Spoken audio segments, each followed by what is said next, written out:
Remember in my Napoleon Symphony of Realities episode in part 1, I said that it appeared that one of Napoleon's soul sparks, besides the Greek god Ares and goddess Athena, was what I would call an Atlantean scientist.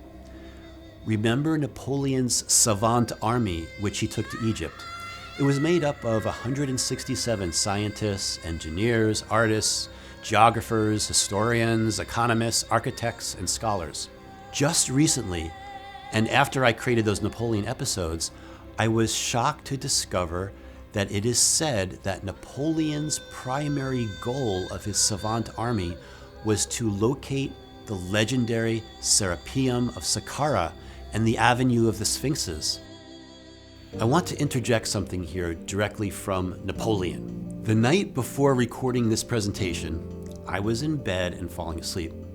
I started to get an electric shock on my left thigh. For those of you that watch my other videos know that I get shocks and other nudges when another consciousness has a message for me. This includes Topsy the Elephant, astronaut Gus Grissom, John Jacob Astor, and the list apparently goes on. I read into who was shocking me, and it was Napoleon. Then I needed to verify it was his authentic frequency.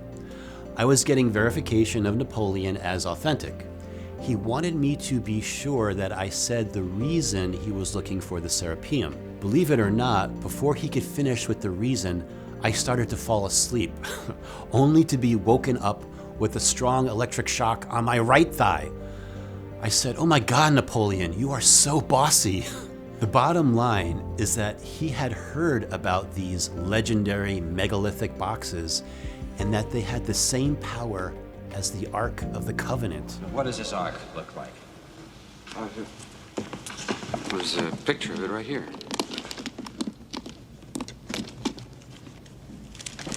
That's it.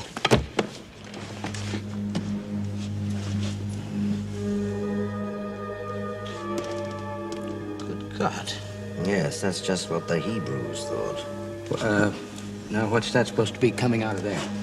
Lightning. Fire. Power of God or something. Beginning to understand Hitler's interest in this. Oh, yes.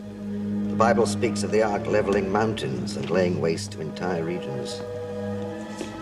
An army which carries the Ark before it is invincible.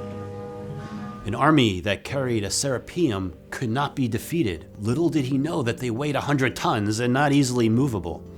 So there you go, Napoleon, message delivered. Napoleon's French Savant Army never did find the SERAPEUM, but 50 years later, in 1851, with the use of a lot of dynamite, they were finally freed by a French archaeologist. The archaeologist who observed that the other SERAPEUM covers were slightly open and empty, except one. What treasures might be in that unopened megalithic box? The cover was so heavy it was impossible to move.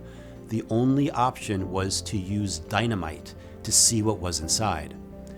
And after blowing it open, only to find it empty, this same French archaeologist became inspired to create one of the most famous operas of all time, AIDA, an opera which tells the story of two lovers from different worlds sealed in a tomb. Coincidence or clue? Coincidence or confirmation?